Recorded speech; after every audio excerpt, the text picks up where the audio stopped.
la ocasión pasada estábamos hablando acerca de cómo al Señor le encanta romper las reglas, cómo el Padre las rompió en el Antiguo Testamento y cómo el Señor Jesucristo también lo hizo en el Nuevo Testamento. Bien. Y hoy vamos a estar trabajando un tema o estudiando un tema que es bien bonito, bien revolucionario. Toca ponerle un poco de atención porque si no voy a terminar condenado a la hoguera, porque pues vamos a decir unas cosas que son un poco, digamos, van a sonar un poquito duras, pero pues tampoco son tan terribles. Entonces vamos a estar trabajando hoy pues un nuevo tema que se llama, pues a propósito de la revolución de la gracia, pero se llama la injusticia de Dios. Entonces, como les decía, pues es un tema al que pues vamos a tener que ponerle un poquito la lupa y vamos a estar trabajando también hacia el final, si alcanzamos, el tema de la confesión. Y la confesión también la vamos a tratar desde un ángulo, desde una óptica, pues muy diferente a lo convencional, porque pues el Señor siempre se salió de lo convencional. Sus enseñanzas nunca fueron convencionales, lo que el Señor siempre enseñó y lo que habló y lo que dijo revolucionó, trastornó, trastocó las cosas. Entonces vamos a empezar a hablar hoy acerca de ese tema, el tema de la injusticia de Dios. Visto con el lente de la ley, nosotros vamos a entender que lo que Dios nos da no es justo. Vamos a entender que Dios es injusto, si lo vemos desde la óptica de la ley o con el lente de la ley. Dios ha decidido perdonar a personas que han cometido pues grandes crímenes, muchos pecados. Y de hablaremos más adelante acerca de la estratificación del pecado, que aunque nosotros los cristianos siempre hemos sostenido que nosotros no hacemos clasificación de los pecados, la verdad es que en el fondo sí lo hacemos. Entonces vamos a mirar un poco eso. Entonces, el Señor siempre está dispuesto a perdonar. Y si una persona, como todos nosotros, veníamos por tan mal camino, pues el Señor nos hace nacer de nuevo. Pero nosotros tenemos esa tendencia a desconocer el alcance de la misericordia del Señor. Más aún si nos han hecho algún mal, si alguien ha hecho algo en nuestra contra. Entonces, de alguna manera nosotros terminamos pensando que no es justo, que Dios no es justo. Si va uno a mirar con detalle, la verdad es que Dios no es justo, porque lo que Él ha dispuesto es la gracia, y la gracia sería visto con excelente la injusticia de Dios. ¿Por qué? Porque si el Señor nos aplicara a nosotros justicia, pues nosotros tampoco pasaríamos, nosotros tampoco clasificaríamos, tampoco tendríamos acceso a su presencia, ni mucho menos a la salvación. Entonces, si uno mira esto con detenimiento, pues va a darse cuenta que realmente, pues, nosotros nos salvamos por la obra del Señor. Bien, vamos a estudiar esta parábola que todo el mundo conoce, que todos la hemos leído, que es la parábola de los obreros en la viña. Dice, porque el reino de los cielos es semejante a un hombre, padre de familia, que salió por la mañana a contratar obreros para su viña. Y habiendo convenido con los obreros en un denario al día, los envió a su viña. Saliendo cerca de la hora tercera del día, vio a otros que estaban en la plaza desocupados y les dijo, id también vosotros a mi viña y os daré lo que sea justo. Y ellos fueron. Salió otra vez cerca de las horas sexta y novena e hizo lo mismo. Y saliendo cerca de la hora undécima, halló a otros que estaban desocupados y les dijo, ¿por qué estáis aquí todo el día desocupados? Le dijeron, porque nadie nos ha contratado. Él les dijo, id también vosotros a mi viña y recibiréis lo que sea justo. Hasta ahí les dijo que iba a ser justo. Cuando llegó la noche, el señor de la viña dijo a su mayordomo, llama a los obreros y págales el jornal, comenzando desde los postreros hasta los primeros, o sea, desde los últimos hasta los primeros. Y al venir, los que habían ido cerca de la hora undécima recibieron cada uno un denario. Estoy leyendo la versión Reina Valera. Ustedes saben que en la nueva versión internacional viene una variante un poquito pequeña, pero es la misma cosa. Dice, al venir, También los primeros pensaron que habían de recibir más, pero también ellos recibieron cada uno un denario. Y al recibirlo murmuraban contra el padre de familia diciendo, estos postreros han trabajado una sola hora y los has hecho iguales a nosotros que hemos soportado la carga y el calor del día. Él respondiendo dijo a uno de ellos, amigo, no te hago agravio, ¿no conviniste conmigo en un denario? Toma lo que es tuyo y vete, pero quiero dar a este postrero o a este último como a ti. ¿No me es lícito hacer lo que quiero con lo mío? ¿O tienes tú envidia porque yo soy bueno? Así los primeros serán postreros y los postreros primeros, porque muchos son llamados, mas pocos escogidos. Mateo 20, del 1 al 16. Entonces, bueno, primero que todo, que tengamos en cuenta que la jornada de trabajo que se plantea ahí es de 6 a 6. O sea, podríamos considerarlo como desde el amanecer de la vida de una persona hasta el ocaso de su vida. Una forma de verlo. Veamos las horas clave que plantea la parábola. Ahí presenta pues aproximadamente 5 horas clave, ¿no? Habla de la hora tercera, o a las 6 de la mañana cuando hubo la primera contratación, la hora tercera que es a las 9 de la mañana, las horas sexta y novena que son a las 12 y 3 de la tarde, la hora undécima que es a las 5, y bueno, y una hora que yo incluí que es la hora del pago, ¿cierto? Eh, entonces, fíjense ustedes que hay como unas horas clave en las que empiezan a acontecer unas cosas. Pero algo muy importante que nosotros debemos, digamos, ver inicialmente es que lo que para el Señor es justo, para nosotros puede no serlo. Y es algo que tenemos que tener muy claro porque si no empezamos a chocar y terminamos diciendo, como la niña que estaba llorando al principio ahí en la fotografía, que es que Dios es injusto. Pero la verdad es que para el Señor dice que haberles dado el mismo salario de un día al que trabajó apenas una hora, Él lo consideró justo. Eso es lo que Él considera justo. Y ahí entonces entramos nosotros a discrepar porque la justicia de Dios es muy diferente de nuestra justicia. Y otro aspecto muy importante es que el Señor siempre está buscando gente para trabajar y que nunca es tarde para comenzar. Bueno, aquí en general nosotros vemos dos grandes grupos, que son los primeros y los postreros o los últimos. Entonces, unos que fueron llamados muy temprano en la mañana y los demás que fueron siendo llamados a lo largo del día, a lo largo de las horas de la jornada de trabajo. Y unos que son los más críticos que llegaron a la hora undécima. La hora undécima son las 5 de la tarde y a esa hora llegaron a trabajar y como todos sabemos, pues recibieron el mismo pago que los de los primeros. Entonces, si uno se pone a analizar este texto desde el punto de vista de la teología, pues los primeros vendrían a ser los judíos y los últimos o los postreros vendríamos a ser nosotros, la iglesia. Entonces, pues eso hay que tenerlo en cuenta para que no tengamos nosotros, digamos, inconvenientes al analizar esto.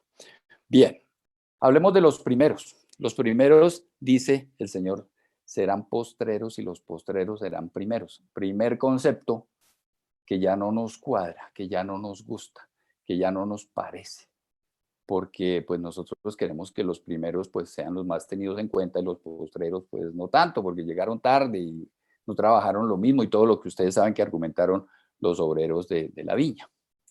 La verdad es que esos primeros son los necesitados y por eso madrugan, por eso vienen temprano a buscar. Ustedes saben que en esa época, pues yo creo que todos sabemos que en esa época, pues un dueño de finca o un capataz madrugaba mucho a contratar la gente que estaba en el pueblo y la gente iba a un sitio donde los contrataban únicamente para el día, no más.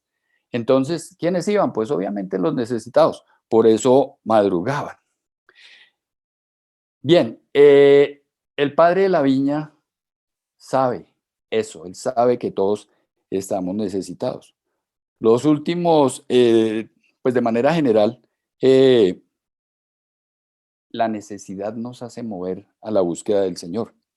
Y Jesús, hay que tener en cuenta que él estaba hablando a un grupo de fariseos, porque la parábola se la explicaba a un grupo de fariseos. Y aquí pues es bueno mirar un poquitico cuáles eran las características de esos fariseos, la manera de pensar y demás que ellos tenían.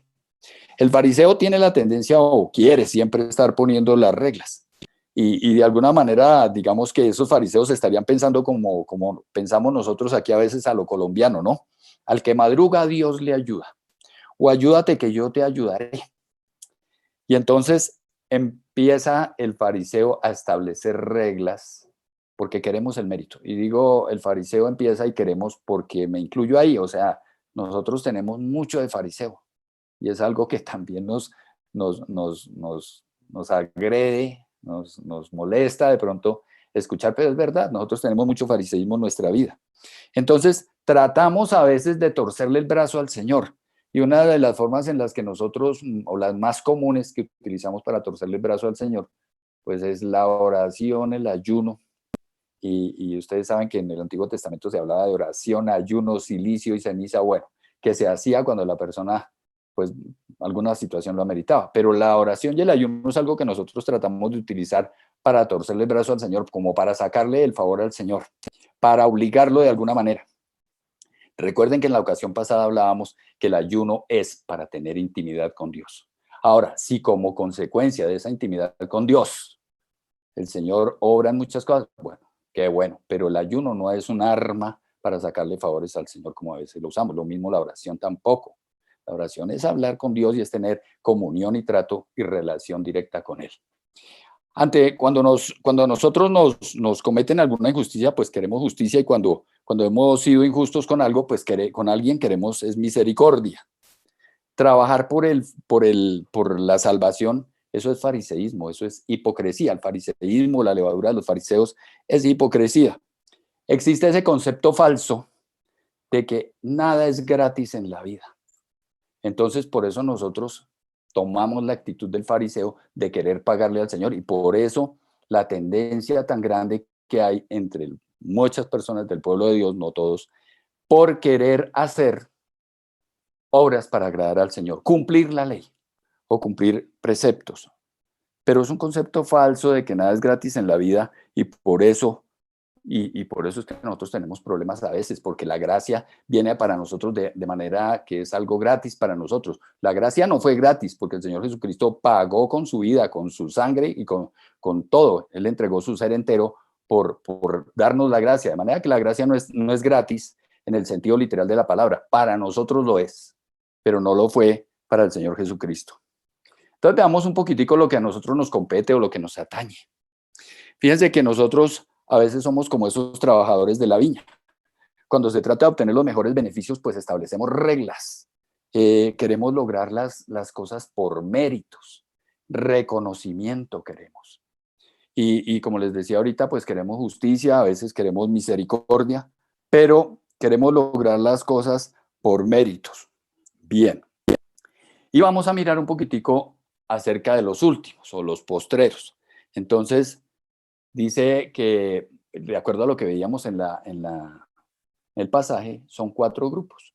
Los de la hora tercera, esos ya no fueron primeros, sino que fueron últimos. Los de la hora sexta, a las 12 del día, los de la hora novena, los de las 3 de la tarde y los de la hora undécima, mejor dicho, los que llegan a trabajar a las 5 de la tarde. Bien, para tenerlo en cuenta. Hablemos un poquitico de estos últimos. La pregunta que les hace el Señor a los de las 5 de la tarde es, el Señor de la viña es, ¿por qué han estado aquí desocupados todo el día? Y fíjense que esa pregunta no se la hizo a los del resto de este mismo grupo, sino solo a los de las 5 de la tarde, porque claro, llevaban todo el día ahí y habían estado pues prácticamente que perdiendo el tiempo. Como que un llamado a aprovechar la vida. La pregunta tiene como mucho peso, ¿no? El aprovechamiento de nuestra vida, el no ser improductivos, el llevar mucho fruto, como dice ahí la escritura, el no desperdiciar nuestras habilidades. Y cuando dice todo el día, pues se refiere pues al tiempo de nuestra vida, podríamos considerar, lo podríamos referir a eso. Recuerden que una parábola no tiene una sola interpretación, tiene muchas y podría tener muchas interpretaciones, pero podría referirse al tiempo de nuestra vida. Y la pregunta es ¿por qué? ¿Cuál es la razón para que no sean productivos? Porque es que todos podemos ser productivos. Es decir, no importa la condición que uno tenga, así sea un lisiado, como hablábamos en la ocasión pasada de Mefiboset, todos podemos ser productivos. De cualquier forma tenemos que poder ser productivos. Entonces, como que podríamos analizar un poco cuáles son las razones por las cuales esta gente había estado improductiva todo el día. Miremos algunas cosas. Eh, Ellos cada uno tendría alguna explicación que dar, unas explicaciones justificadas, otras no, pero el punto es que ellos estaban ahí. Podrían haber llegado temprano, pero seguramente el capataz o la persona que los fue a escoger, pues no los seleccionó a ellos, seleccionó a otros que se veían de pronto más fornidos, más hábiles para el trabajo. Entonces, esta gente podría tener poca autoestima, pero ahí estaban. Dice, porque dio una respuesta que es como muy interesante. Ellos dicen, cuando el Señor les pregunta por qué han estado ahí desocupados todo el día, ellos dicen, porque nadie nos ha contratado. Tal vez no eran los más aptos, tal vez no eran los mejores, tal vez eran ineptos, tal vez eran lisiados, tal vez eran débiles, tal vez se podrían parecer a nosotros en muchos aspectos, en algunas áreas de nuestra vida. Pero estaban ahí dispuestos a trabajar, aceptaron el trabajo a pesar de que ya eran las 5 de la tarde y eso es un punto favorable o digamos un punto a favor de ellos, porque eran las 5 de la tarde y a las 5 aceptaron el trabajo, sabiendo o considerando desde la óptica humana que el salario iba a ser poco. Pero era mejor llevar algo a la casa, donde seguramente lo estaba esperando sus esposas, sus hijos, y no llegar, que no llegar con nada, que llegar con nada. Entonces, aceptaron el trabajo a pesar de que eran las 5 de la tarde y dijeron, vamos a trabajar. O sea, había disposición, había interés, había ánimo, había buena disposición para hacerlo. Y lo hicieron sabiendo que, o asumiendo o presumiendo que la paga iba a ser poca. Y en ese momento estarían muy felices, estarían muy agradecidos porque los estaban contratando. Y eso es lo que nosotros tenemos que tener en cuenta, que el Señor mira. Dios mira es el corazón y es algo esencial en este seminario de la gracia, en esta revolución de la gracia, tener claro que el Señor no mira lo externo, el Señor mira corazones, el Señor mira lo interno. Por eso es que cuando nosotros creemos que Dios mira lo externo, hacemos cosas externas para agradarle a Él, para tratar de tramarlo de alguna forma. Pero el Señor mira es el corazón. Podrían haber llegado tarde porque de pronto no madrugaron. De pronto fue que cuando el señor de la viña fue a escoger los empleados, los obreros en la mañana, seguramente ellos no estaban. Posiblemente llegarían tarde, de pronto se levantaron tarde. Se podrían haber sido perezosos, no sabemos. Tal vez se habrían pegado una borrachera la noche anterior, pero también tuvieron una oportunidad independiente de cualquiera que fuera su condición o las circunstancias, la justificación o injustificación que tuvieran para no haber estado ahí a la hora que los llamaron o para no haber sido escogidos, porque de pronto, fíjense que el señor de la viña salió varias veces a llamar a los obreros y bueno, seguramente ellos no fueron escogidos o no estaban porque llegaron tarde, quién sabe. Entonces la pregunta es esa, ¿seremos todos de las 5 de la tarde? Porque analizando la parábola, pues tiene mucho sentido. A veces nos ponemos a pensar en las personas que llegaron muy temprano al Señor, muy jóvenes, o las personas que llegaron ya en el ocaso de su vida.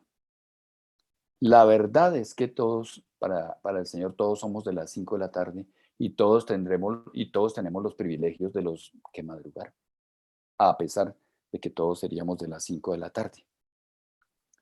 Bien, aquí hay un asunto que el Señor marca y que deja ver en esta parábola, el asunto del esfuerzo. La verdad, todos somos necesitados, tanto los primeros como los últimos, pero aquí el Señor marca una diferencia muy grande y es el tema del esfuerzo. Los que llegaron muy temprano se esforzaron todo el día, los otros no, pero la paga fue igual. Entonces, fíjense que el esfuerzo como que es algo que esto al Señor no le interesa. Al Señor no le interesa el esfuerzo y es algo que nosotros cuando estudiamos o cuando analizamos la gracia debemos tener claro. Para el Señor el tema del esfuerzo no es un asunto importante. Si fuera por eso, pues tendríamos muchas cargas encima. Bien, miren el caso de este malhechor, que ustedes seguramente todos lo conocen, y que fue crucificado junto al Señor. Era un hombre de las 5 de la tarde, podríamos decir, porque llegó al final. Llegó en el ocaso de su vida cuando ya iba a morir. Nunca hizo méritos. Ahí dice que era un ladrón. Reconoce su condición en el ocaso de su vida y reconoce el señorío de Cristo en esa situación, en el ocaso de su vida. Y Jesús no se fija en la cantidad de trabajo. Las obras para Dios no cuentan. Para Dios nunca es tarde para dar otra oportunidad. Fíjense ustedes que el Señor no mira la cantidad de trabajo, Él no se va a detener en las obras. Para Dios nunca es tarde para dar otra oportunidad. Y es algo que nosotros tenemos que tener en cuenta. Y no nos vamos a ganar la salvación. Las obras no son para salvación. No nos vamos a ganar la salvación por hacer buenas obras. Veamos un poquito la hora del pago. Entonces, aquí es donde el Señor viene y rompe esquemas. Entonces, el Señor con su revolución, la revolución de la gracia, rompe todos esos parámetros. Inicia con los últimos. Y iniciar con los últimos fue algo intencional, así lo dice la Escritura, fue algo intencional. ¿Por qué fue intencional?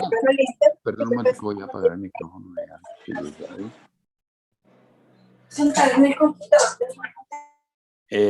Fue intencional porque él quería que los primeros vieran eso, se dieran cuenta de lo que estaba pasando. Entonces, esa revolución del Señor rompe esquemas, rompe parámetros y quería que todos se descubrieran a sí mismos. La verdad es que el objetivo de hacerlo así, de pagarle primero a los que llegaron tarde y pagarles además lo mismo, fue con un propósito perfectamente establecido por Dios, por el Señor de la viña, digamos. Entonces, quería que todos se descubrieran a sí mismos, que se dieran cuenta de cómo son y nosotros nos demos cuenta de cómo somos. Todos esperaban pago diferente, tanto los que llegaron temprano como los que llegaron tarde, todos esperaban pago diferente. Entonces, el Señor lo que quería es que viéramos nosotros la diferencia de conceptos, la diferencia de perspectiva tan grande que hay entre la forma de ver el Señor las cosas, el amor que lo mueve y lo que a nosotros nos mueve, que es la vanidad, que es la presunción, es el que dirán, todo ese tipo de cosas que ustedes saben. Entonces, veamos aquí qué pasó con ellos. Los primeros, pues a la hora que llegaron en la mañana estaban muy agradecidos, pues por ser contratados, ¿no? Por haber sido seleccionados y pensaban que ese padre o que ese patrón les estaba haciendo un gran favor, recibirlos, contratarlos y se fueron muy felices a trabajar y seguramente trabajaron con mucho ánimo durante todo el día, agradecidos y con el concepto de que ese padre o ese dueño de la viña era un patrón muy generoso, muy bueno, era un hombre justo. Para ellos era un verdadero hombre justo. Entonces, ¿qué pasa más adelante? Los primeros reciben su pago de últimos y, por supuesto, esperaban mayor pago. Entonces, aquí hay un cambio de perspectiva a las 6 de la tarde. El concepto que tenían a las 6 de la mañana les cambió a las 6 de la tarde, porque ahora consideraban que el padre les debía. Ahora pensaban que ellos le habían hecho un favor al padre y que el padre además no era justo, o el patrón o el señor de la viña. No era justo, era injusto, porque ¿cómo les va a pagar lo mismo a los de la mañana que a los de la tarde? Y vamos a ver ahorita los argumentos que dieron. ¿Qué fue lo que cambió su perspectiva?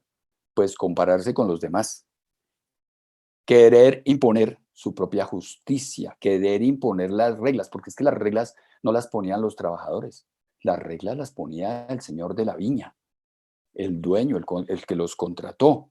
Entonces, desconocer el concepto del Padre fue lo que los llevó a ellos a, a condenarlo, a criticarlo, a censurarlo.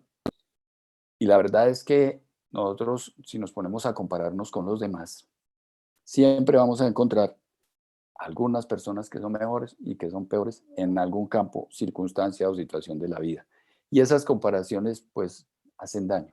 Y miren ustedes que muchas veces cuando nosotros empezamos a compararnos con las demás personas, las bendiciones que el Señor le ha dado a otros, terminamos concluyendo que el Señor no es justo, que el Señor no ha obrado con justicia, porque a uno sí le da, porque a otro no le da.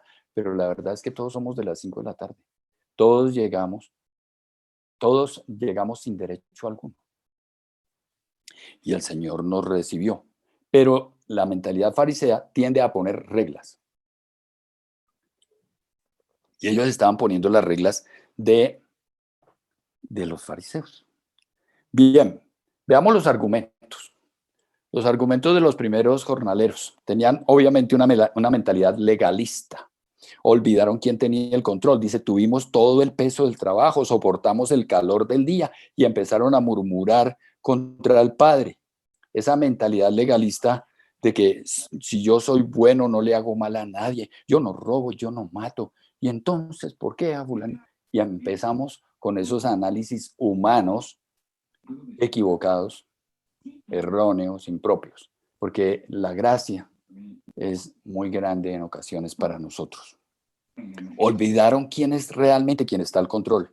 Y eso a veces nos molesta con nuestra mentalidad de fariseos, no tener el control de las reglas, no ser nosotros los que imponemos las reglas y además las torcemos un poquito a nuestro favor. Entonces, a veces ese concepto de gracia suele ser muy grande para nosotros. Miren ustedes los argumentos del Padre. Dice, te estoy pagando lo convenido y quiero dar a este postrero como a ti. No me es lícito hacer lo que quiero con lo mío. O sea, yo no puedo hacer lo que quiera con mi dinero. O es que tienes envidia y empieza a verse ahí lo que el Señor nos quiere mostrar, la envidia. Un concepto que nos afecta a todos. Es algo que todos nosotros de alguna manera experimentamos y que si nosotros no sabemos pararnos sabiamente y santamente frente a las circunstancias de la vida, vamos a terminar llevando al Señor a un banquillo y lo vamos a condenar. ¿Por qué? Porque no coincide con las reglas que yo estoy imponiendo. ¿Y quién nos dijo a nosotros que las reglas las ponemos nosotros? Las reglas las pone el Padre y eso es lo que el Señor nos está enseñando también a través de esta palabra, entre otras muchas cosas, porque son muchísimas las cosas. De hecho, hay libros enteros acerca de esta parábola. Pero miren ustedes, a nosotros nos molesta que las cosas que pasan en nuestra vida no estén de acuerdo con nuestras reglas, con nuestra manera de pensar, con nuestro enfoque, con nuestra manera de ver la vida. Y eso nos choca, nos molesta. Bien, veamos la perspectiva de los últimos. El concepto de los últimos en la mañana. Se sentirían infelices porque seguramente tendrían muchos defectos físicos, pero pensarían que el Padre también no era justo porque no los contrató. Eso lo pensarían ellos en la mañana. No nos contrató, debe ser que no es justo. No miró que aunque yo soy flaco y aunque yo no tengo así mucha musculatura, yo también sé trabajar y lo puedo hacer muy bien. Seguramente no es generoso, bueno, las críticas que uno quiera. Y que ellos también tenían derecho, podrían ser sus argumentos. A las 6 de la tarde ya tenían otra perspectiva. Se sentirían muy afortunados de haber sido llamados tan tarde. Estaban seguros de que el Padre era muy bueno, que era muy generoso. Voy a poner micrófonos otra vez. Y que no merecían ese pago. Y claro, pues no iban a decirlo, no iban a alegar por ese pago. Señor, perdona, aquí se equivocó, nos pagó más de la cuenta, no queremos merecerlo. Aunque ellos sabían que de acuerdo con su concepto, ellos deberían haber recibido menos. El concepto humano, que es tan diferente del concepto del Señor. El hecho de habernos dado esta salvación gratuitamente para nosotros y, como les digo, sin que haya sido gratis, porque realmente el Señor pagó un precio muy alto. Entonces, la pregunta que uno se podría hacer en este momento es, si estos hubieran sido contratados en la mañana, al final de la jornada, ¿habrían pensado lo mismo que los primeros? Es decir, si a ellos los hubieran contratado en la mañana y a otros en la tarde y les hubieran pagado lo mismo, no estarían de pronto alegando lo mismo. Oiga, pero ¿cómo así? ¿Cómo les va a pagar a ellos lo mismo que a nosotros? Lo más probable es que sí, ¿no les parece? Seguramente estarían pensando lo mismo, porque pues también tenemos todos esa mentalidad farisea adentro.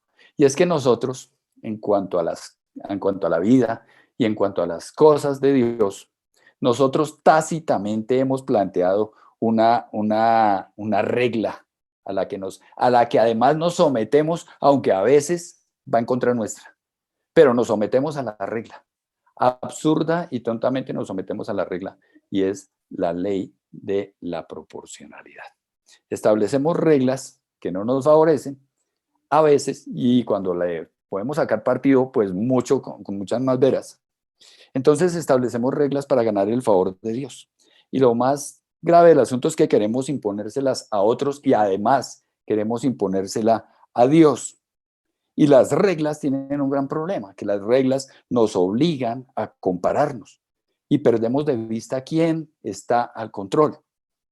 Para Dios, ¿cómo funcionan las escalas del mérito? ¿Cómo será que funcionan las escalas del mérito para Dios? El mérito va en contravía de la gracia. El mérito va en contravía de la gracia. Queremos nosotros a veces, nos igualamos, a veces nosotros, los hijos de Dios, somos unos igualados y queremos ponernos hombro a hombro con el Señor y tomar la posición de Él y decirle cómo es que se hacen las cosas, y cuando nosotros no estamos de acuerdo como Él las hizo, lo consideramos injusto. Por eso ese título de la charla de hoy, la injusticia de Dios. La perspectiva de Dios es muy diferente a la perspectiva nuestra, o muy diferente de la perspectiva nuestra. Veamos un poquito acerca de eso, de la perspectiva de Dios. ¿Por qué los primeros serán postreros? Que es lo que dice la parábola. Y eso tiene que ver nada más y nada menos que con la bondad de Dios. Porque los primeros ya fueron acogidos por el Señor y los últimos hasta ahora están siendo acogidos. Pero todos hemos sido primeros y últimos. ¿Quiénes son los primeros y quiénes son los últimos? Dice: bienaventurados los pobres de espíritu, porque ellos heredarán el reino de los cielos. O sea, aquí hay un concepto importante que nosotros debemos, digamos, conocer y asimilar, que es el tema de la pobreza de espíritu. Dice: bienaventurados los pobres de espíritu. Entonces uno dice: uy, no, pero eso suena como feo, como que pobres, no. Los pobres de espíritu son las personas que consideran que su vida no tiene sentido sin el Señor, sin una relación con Dios. Entonces, por supuesto que los pobres de espíritu son bienaventurados, porque son la gente que quiere rendir, doblegar, humillar, someter, y reconoce la grandeza del Señor y quiere someterse al Señor. Entonces, esos pobres de espíritu son los que deciden confiar en la bondad del Padre. Pero para Dios, todos tenemos igual valor. Entonces, miren ustedes cómo la perspectiva de Dios es tan diferente de lo que nosotros a veces tenemos. Y este análisis pues genera varias preguntas, o sugiere una cantidad de preguntas. ¿A qué hora de mi vida fui llamado? ¿Cómo estoy haciendo el trabajo? ¿Es muy importante cómo lo haga? ¿Realmente cuenta? ¿Realmente es trascendental la forma como yo haga el trabajo? ¿Cuándo será muy tarde? También estaré pensando que Dios me debe. Y puse ahí nomás esas 5 preguntas, pero la verdad, aquí podríamos sacar una cantidad de preguntas respecto a este tema. ¿Qué tanto estoy respetando el concepto de Dios? ¿Qué tan convencido estoy que no es muy importante el trabajo que yo haga? Que eso no es lo que importa. Yo no vine a este mundo a demostrarle nada al Señor. Yo no lo voy a poder impresionar. Esas cosas tenemos que aclararlas y podríamos hacer muchas preguntas. Imagínense, ¿cuándo será muy tarde? ¿Cuándo será muy tarde para venir al Señor? Para el Señor nunca es tarde. Y a veces podríamos estar nosotros convencidos de que el Señor nos debe. Y muchas veces lo hemos sentado en el banquillo y facilito, culpable, porque el Señor tiene una ventaja, que ni se deja ver ni contesta a gritos. Entonces, pues eso es una ventaja para nosotros, porque podemos censurarlo, condenarlo en muchas ocasiones. Miren ustedes que esto nos lleva a pensar en todo lo que es la obra de la gracia del Padre, lo que diseñó Él para que nosotros fuéramos acogidos a través del Señor Jesucristo. Entonces, cuando nosotros nos preguntan cómo nos definimos, nosotros generalmente tenemos problemas con eso y empezamos a hacerlo a través de nuestro trabajo, de nuestra profesión. Bueno, ¿y tú cómo te defines? No, yo soy ingeniero de no sé qué o yo soy no sé qué, pero nos definimos a veces por lo que hacemos o por lo que tenemos. Podríamos también hacerlo a través de lo que otras personas piensan de nosotros. Eh, la verdad, como les decía ahora, es que nosotros no podemos impresionar al Señor. La pobreza espiritual es una virtud. Nos alejamos de la gracia al confiar en nuestras capacidades. Eso es algo que nosotros debemos tener muy claro. Nosotros tenemos esa tendencia a descansar en que como he hecho las cosas bien y le estoy agradando al Señor, entonces yo sí soy bueno y los demás no. Eso es una farsa, es una mentira y es un engaño muy grande. Entonces, debemos reconocer nuestra propia desgracia. Los méritos con el Señor no cuentan. Perdemos los beneficios de la gracia cuando confiamos en nuestras propias capacidades. Y espiritualmente, podríamos decir que todos somos obreros de las 5 de la tarde, todos llegamos tarde. No importa la hora de tu vida en la que hayas llegado, todos estábamos destituidos. Y la verdad es que somos hijos de Dios y eso es lo que nos hace valiosos. Es lo único que nos hace valiosos. Miren ustedes si estos conceptos no son revolucionarios. Díganme ustedes si estos conceptos no son revolucionarios. Que el Señor nos haga ver todas estas cosas y entender para que nos podamos deshacer de una cantidad de prejuicios, de conceptos equivocados, de mentiras que hemos creído. Entonces nosotros necesitamos un enfoque revolucionario. Entonces, ¿cuál es la bendición que estamos buscando? ¿Qué es lo que estamos buscando nosotros? ¿Cuál es la bendición más grande que Dios nos ofrece? Todos podemos recibir la gracia de Cristo, que podemos recibir la gracia que porque Cristo recibió injusticia. ¿Hubo más generosidad con los de las 5 de la tarde que con los de las 6 de la mañana? La verdad es que no, todos hemos sido grandemente beneficiados por la obra de Cristo. Todos estábamos destituidos. La Escritura dice que el que permanece en mí y yo en él, este lleva mucho fruto. Entonces tenemos que nosotros también tomar ya hora de ir tomando posturas pues muy más acertadas y más maduras frente a nuestra relación con Dios. No solo nos invita a trabajar con Él, sino que nos capacita para hacerlo.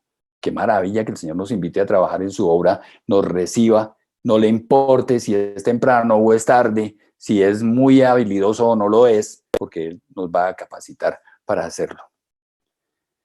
Entonces recordemos que esta revolución implica sangre y muerte, y hablamos de fuego también, ¿no? De muerte, sangre y fuego, que es lo que hemos hablado siempre, pero vamos a referirnos ahorita particularmente a la sangre, a la muerte. Dice, cuando Jesús hubo tomado el vinagre, dijo, consumado es, y habiendo inclinado la cabeza, entregó el espíritu. Recuerden que hemos hablado de este tema y lo repito muchas veces porque es algo que es muy importante, la didáctica de Dios. Cómo a través del sacrificio de esos animales, el Señor lo que tenía era un propósito didáctico, enseñarnos acerca de eso, de la muerte, de la sangre y del fuego, y cómo Dios dispuso a hacerlo así durante miles de años con los antepasados, para que luego en la cruz nos mostrara el desbordante amor que Él tiene por nosotros, el desbordante amor del Padre. Todo esto ocurrió para que nosotros entendiéramos el incomparable valor de la sangre de Cristo, porque recordemos que los pecados de los animales no limpiaban, no quitaban el pecado. Perdón, la sangre de los animales no quitaba el pecado, solamente lo cubría. Pero la sangre de Cristo sí quita los pecados. Y no tenemos nada que hacer para ser salvos. Tampoco podríamos hacer nada. Esto es a través de muerte, sangre y fuego. Tendríamos nosotros que haber muerto y al morir nosotros tampoco sería la forma de lograrlo. Entonces el Señor Jesucristo fue quien vino, hizo su obra, pagó por nosotros, nos suplió, nos reemplazó allí en la cruz y entregó su vida por cada uno de nosotros. ¿De verdad estaríamos nosotros, realmente estaríamos nosotros con el ánimo, con el interés de querer ganarnos la salvación, haciendo obras? Haciendo obritas de caridad, ayudando a no sé quién. Con eso vamos a ganarnos la salvación. Eso es despreciar la sangre del Señor Jesucristo. Bien, hablemos de ese perdón revolucionario que proveyó el Señor Jesucristo en la cruz. A veces nosotros pensamos que existen formas para ganarse el perdón. A veces la gente piensa, no, es que se trata de pedir perdón. Estoy hablando del perdón. Pedir disculpas, suplicar, rogar, implorar. Perdón que me toca tomar agüita porque la garganta se me reseca. Pero la sangre y el perdón es algo que el Señor estableció que están íntimamente ligados. Es decir, la sangre y el perdón van de la mano. Entonces surgen algunas preguntas acerca del tema de este perdón. ¿Qué sacrificio logra el perdón de mis pecados? ¿Por cuáles de mis pecados se ofreció el sacrificio? O sea, estamos hablando en este momento del sacrificio del Señor Jesucristo en la cruz. ¿Por cuáles de mis pecados se ofreció ese sacrificio? ¿Cuáles pecados no quedaron cubiertos? Porque hay que mirar si de pronto de los pecados que el Señor pagó por mí en la cruz, de pronto algunos no entraron en ese grupo. ¿Será necesario repetir el sacrificio? ¿Habrá que hacer más sacrificios? ¿Sería que el sacrificio del Señor Jesucristo quedó inconcluso? ¿Cuál es la efectividad del perdón logrado en la cruz? O sea, ¿cuál es el alcance que tiene ese perdón logrado por el Señor en la cruz? ¿Cuántas veces puedo ser perdonado? Me quedó doble O. ¿Hasta 70 veces? Porque cuando le preguntaron al Señor que cuántas veces debería perdonar a su hermano, les dijo hasta 70 veces. ¿Será que eso se aplica también para nosotros en relación con el sacrificio del Señor Jesucristo en la cruz? Entonces, la Biblia dice que para siempre, ¿ya? Entonces, una de las cosas que nosotros tenemos que tener en cuenta es que el perdón de pecados se obtiene a través de la sangre del Señor Jesucristo. Dice, todo sacerdote celebra el culto día tras día ofreciendo repetidas veces los mismos sacrificios que nunca pueden quitar los pecados, pero este sacerdote, después de ofrecer por los pecados un solo sacrificio para siempre, se sentó a la derecha de Dios. El perdón por la sangre de Cristo no es temporal, somos perdonados para siempre. Entonces, en virtud de esa voluntad, somos santificados mediante el sacrificio del cuerpo de Jesucristo ofrecido una vez y para siempre. Bien. Veamos este hecho. Hablamos aquí de obra terminada y sacrificio completo. El perdón en el Antiguo Testamento era incompleto. ¿Por qué? Porque había que cada año repetirlo. En cambio, el sacrificio del Señor Jesucristo es total, es completo. Él ya no tiene que volver a morir por nosotros. El sumo sacerdote no podía sentarse mientras ofrecía los sacrificios. ¿Esto qué explican los teólogos, los estudiosos de la Biblia? Dice que esto deja como una idea de trabajo sin terminar, como que quedó pendiente algo, por eso el sumo sacerdote no se podía sentar.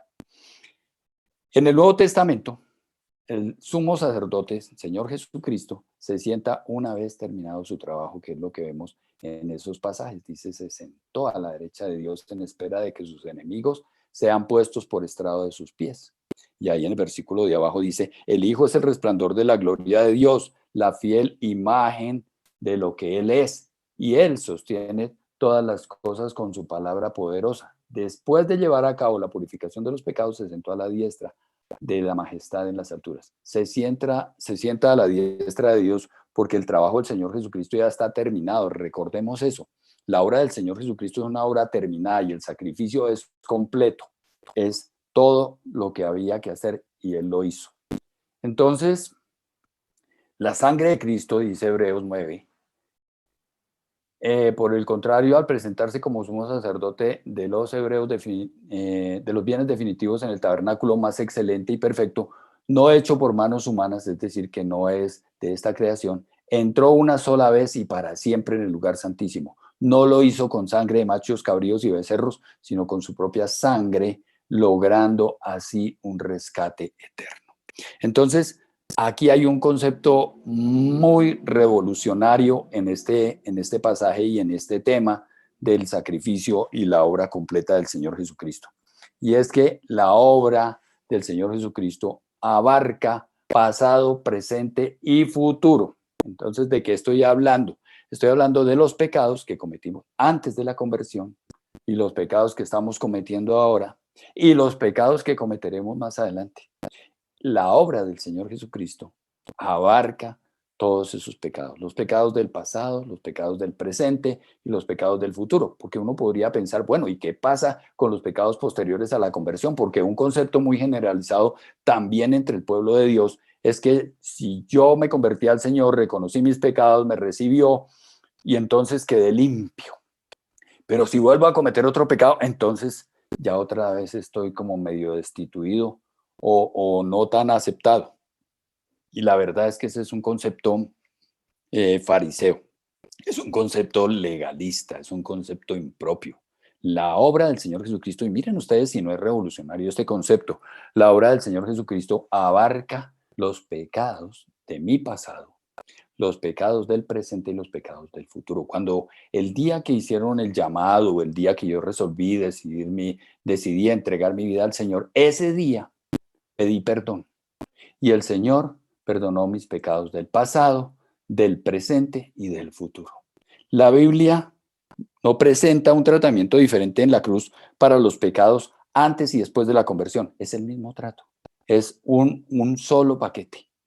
Entonces, la verdad es que todos nuestros pecados se quitaron hace 2000 años, es decir, fueron pagos hace 2000 años. Y cuando uno rindió su vida al Señor es cuando tiene efectividad ese perdón sobre todos nuestros pecados.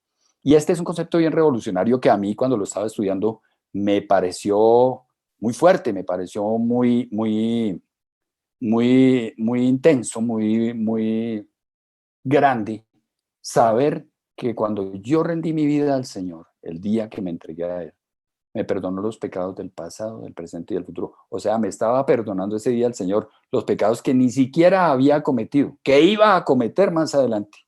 Este concepto es revolucionario y estoy seguro que a muchísimo pueblo de Dios este concepto nos va a parecer muy duro al principio, muy exagerado, pero es la verdad, porque eso es lo que dice ahí. Y por eso veíamos que una sola vez y para siempre. Porque si eso no fuera así, entonces sería mejor convertirnos, me quedó un error ahí en el texto, sería mejor convertirnos en nuestro lecho de muerte. Si realmente la obra del Señor Jesucristo tiene solamente influencia o injerencia sobre los pecados del pasado, pues entonces sería mejor convertirnos en el momento de la muerte y listos, que de todas maneras seríamos de las 5 de la tarde y llegamos a la salvación. Pero es que el pecado, la obra del Señor Jesucristo cubre el pecado del pasado, del presente y del futuro. La obra del Señor Jesucristo es más grande de lo que nosotros nos alcanzamos a imaginar. Trasciende mucho más allá de lo que nosotros pensamos. O sea, los pecados que tú no has cometido ya fueron perdonados. Pero los voy a cometer, pero ya fueron perdonados. Sin embargo, ojo con eso, no quiere decir que, bueno, como ya me perdonó todo, entonces yo puedo hacer lo que quiera. Claro, pero el Señor mira el corazón y el Señor sabe qué hay allí en tu corazón. El Señor nunca mira lo externo, el Señor mira el corazón. Y más adelante vamos a ver que el pecado solamente es una consecuencia de algo que está pasando adentro. El problema no es el pecado, el problema es qué lo ocasiona, qué es lo que lo ocasiona. Entonces, fíjense ustedes que entendiendo estos conceptos, sabiendo que el Señor mira nuestro corazón, ¿qué es lo que mira? Pues si realmente nuestra entrega fue genuina, si realmente nosotros hemos rendido nuestra vida a Él o estamos viviendo una vida religiosa falsa, creyendo que tenemos que hacer cosas o creyendo que podemos hacer todo tipo de pecados que ya fuimos perdonados en los pecados del pasado, del presente y del futuro. Si tuviste una relación real, una conversión real, un encuentro real con el Señor, créeme, no vas a querer estar haciendo pecado, no lo vas a querer estar haciendo, vas a estar buscando siempre el bien. Y eso es lo que mira el Señor, el corazón. Entonces, como decía alguno de los autores en La economía del cielo, nuestra deuda ya está saldada. Bien, y vamos a hablar un poco de la revolución de la confesión. Vamos a ver si alcanzamos a terminar el tema de la confesión. La Biblia dice que si confesamos nuestros pecados, Dios, que es fiel y justo, nos los perdonará y nos limpiará de toda maldad. Y de este pasaje, pues nosotros sacamos o inferimos varias conclusiones incorrectas. Primero, que la confesión es indispensable para ser perdonados. Y vamos a mirar, y estoy diciendo confesiones incorrectas, conclusiones incorrectas, que la confesión es indispensable para ser perdonados. Dos, que si no confesamos cada pecado, no somos perdonados. Es decir, que si olvidamos confesar algún pecado, estamos destituidos. Así de legalistas somos y creemos esas cosas así. Y que Dios no nos escucha si hay pecado sin confesar. Miren ustedes que estos conceptos que les estoy diciendo ahí, que son falsos, los tenemos muy bien interiorizados muchísimos de los hijos de Dios. Muchísimos creemos este tipo de cosas. Pero la pregunta es, ¿el perdón depende de mi confesión? O sea, es que es muy peligroso decir que el perdón depende de mi confesión y que si yo no confieso no soy perdonado, porque entonces yo participo. O sea, mi salvación depende mucho de mí. Y ese es un concepto legalista, ese es un concepto fariseo, es un concepto falso, un concepto erróneo que le quita la gloria al Señor Jesucristo. ¿Realmente tenemos que confesar para ser perdonados? Miren otra vez el pasaje, el mismo pasaje. Tenemos que confesar, dice, si confesamos nuestros pecados, Dios, que es fiel y justo, nos los perdonará y nos limpiará de toda maldad. Entonces, la confesión consiste en hacer reconocimiento o reconocer de que hemos pecado. Pero no se trata de hacer una lista de pecados, de manera que si se nos olvida alguno, si se me pasó confesar alguno, ya estoy destituido, porque todos estaríamos destituidos. Porque puedo estar completamente seguro que aunque le hemos confesado nuestros pecados al Señor, no los hemos confesado todos, con toda certeza. Pero nosotros queremos confesar, nos gusta elaborar listas de toda índole y queremos confesar. La verdad es que la confesión no es algo que Dios requiera para podernos perdonar. La confesión, más que nada, es algo que nosotros queremos hacer. La confesión no es condición para ser perdonados. Por supuesto, díganme ustedes si estos conceptos no resultan revolucionarios. Estos conceptos dan como para en la época de la Inquisición ser condenado a la hoguera por estar diciendo estas cosas. Pero estas son las cosas que revela la palabra de Dios y que nosotros tenemos que ir entendiendo. Vamos a hilar un poquito más este tema. Debemos ser conscientes de que nosotros ya estamos perdonados. Dice, les escribo a ustedes, queridos hijos, porque sus pecados han sido perdonados por el nombre de Cristo. O sea, en pasado, habla en pasado. El perdón es una actitud del corazón. El perdón es completo y no depende del listado de pecados, sino de una actitud nuestra, de nuestro corazón. Si se nos olvidó mencionar algún pecado, no estamos destituidos de la salvación. La relación con Dios es una relación de amor, no es una relación de reglas. Entonces, la confesión, ¿por qué a veces la confesión tiende a convertirse en algo impropio? Porque la confesión tiende a tomar tintes de sacrificio. Entonces nosotros nos sentimos muy bien cuando confesamos, pero es que generalmente esto no nos lleva a cambiar. Entonces, la confesión toma tintes de sacrificio. Ya fui y le pedí perdón al Señor, ya confesé mi pecado, lo reconocí y le pedí perdón al Señor y entonces ya el Señor me va a perdonar. Resulta que el perdón ya fue dado en el pasado. La memoria del Señor es diferente de la nuestra. Entonces, ¿qué pasa con esta confesión? Que se vuelve un poco farisea y se empieza a tomar tintes de sacrificio y nos empezamos a sentir justificados, nos empezamos a sentir bien porque ya fui humilde y fui reconocido delante del Señor. Entonces, hablemos de cómo es la verdadera confesión. ¿Qué es lo que realmente nosotros tenemos que confesar? Tenemos que confesar que hemos pecado, que Jesús vino en la carne, que sí vino, que el pecado es real y que Jesucristo es el único medio. Esto es lo que nosotros tenemos que confesar, que Jesucristo es el único medio de salvación. Entonces, hay algunas cosas sobre las cuales debemos como ponernos de acuerdo con respecto al tema de la confesión. Es importante estar de acuerdo con Dios en que pecar está mal. Eso es muy importante, tengámoslo claro. Pecar está mal. Confesar es sacar, con eso nos libramos nosotros. Digo confesar es sacar en el sentido que con eso nos libramos de una carga. No confesar es retener algo que me está minando. Y estoy hablándolo en un sentido impropio. Dios no requiere de mi confesión, la confesión es buena para mí.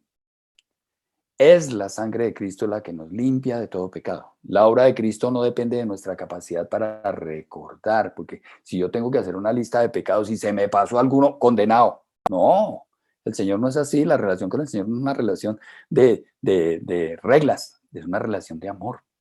Somos justificados por su obra y no por la nuestra. No es porque nosotros merezcamos o hagamos cosas o méritos en esta vida. Nuestra justificación no deja de ser cada día, es para siempre. No se nos acaba un día. Hoy no amanecí justificado. Hoy, no sé qué, tuve un problema en el trabajo, ya no soy justificado. No, eso no es así. Es para siempre. La obra de Cristo es completa y es definitiva. Dependemos del amor de Dios y no de nuestros sentimientos de culpabilidad. Pedir perdón no es requisito para obtenerlo. El arrepentimiento sí lo es, y vamos a hablar más adelante de eso.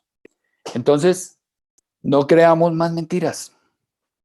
Dice, antes de recibir esa circuncisión, ustedes estaban muertos en sus pecados. Sin embargo, Dios nos dio vida en unión con Cristo al perdonarnos todos los pecados. Todos es presente, pasado, futuro. Y cuando estos han sido perdonados, ya no hace falta otro sacrificio por el pecado, ni siquiera ir a confesarlo en actitud de sacrificio y Señor, y con carita de 1 a 5, como dice Andrés, sino que ya hemos sido perdonados. Les escribo a ustedes, queridos hijos, porque sus pecados han sido perdonados por el nombre de Cristo en el pasado. O sea, ya estos temas están hablando en pasado, ya fuimos perdonados. ¿Cuándo? Cuando reconocimos al Señor Jesucristo como nuestro Señor y Salvador y que Él, reconocimos que Él pagó en la cruz por nuestros pecados. Entonces, fíjense ustedes que estos versículos presentan el perdón en pasado. Fuimos limpiados de una vez por todas. Dice, la ley es solo una sombra de los bienes venideros y no la presencia misma de estas realidades. Por eso nunca puede, mediante los mismos sacrificios que se ofrecen sin cesar año tras año, hacer perfectos a los que lo adoran, a los que adoran. De otra manera, no habrían dejado ya de hacerse sacrificios, pues los que rinden culto, purificados de una vez por todas, ya no se habrían sentido culpables de pecado. Bien, entonces esto lo que nos está diciendo es que nosotros somos gente perdonada. Y eso es algo que nosotros hoy tenemos que tener muy claro, nos debe quedar muy claro. Somos gente perdonada. Entonces, ¿qué tendremos que hacer? Todos los días confesar diariamente, ir allá. La Biblia dice que una sola vez.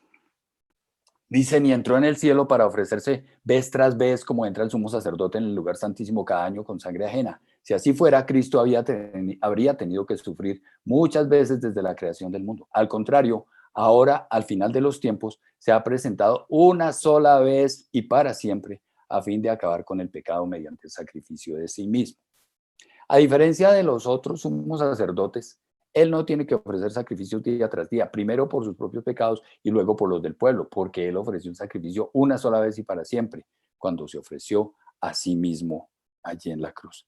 Entonces, para terminar, y que suena un poquito rayado, no más confesadera. En la memoria del Señor ya no hay pecados tuyos, no hay pecados míos, ya no existen en su memoria los pecados de nosotros. Fuimos perdonados. Tremendo concepto y revolucionario, ¿no les parece? Confesar repetidamente es religiosidad. Nosotros confesamos por legalismo, porque creemos que estamos borrando de una lista de pecados, estamos borrando cosas. Confesamos para tranquilizar nuestra conciencia. La verdad es que no es necesario hacerlo. Si uno se siente mal después de pecar, que es como la pregunta que yo hago ahí y que nos pasa a todos, ¿te sientes mal después de pecar? Pues ¿qué hay que hacer? Pide ayuda a Dios y cambia. Eso es lo que hay que hacer, cambiar. Entonces, esta era la charla que tenía para el día de hoy y espero que ojalá les haya causado mucha inquietud, que ojalá haya revolucionado sus corazones como me ocurrió a mí y que ojalá les ayude también a cambiar conceptos erróneos que pudimos haber tenido a lo largo de nuestra vida cristiana. Hay que empezar a romper con una cantidad de conceptos falsos, equivocados del pasado, y esa es la revolución de la gracia, dejar atrás todas esas cosas impropias.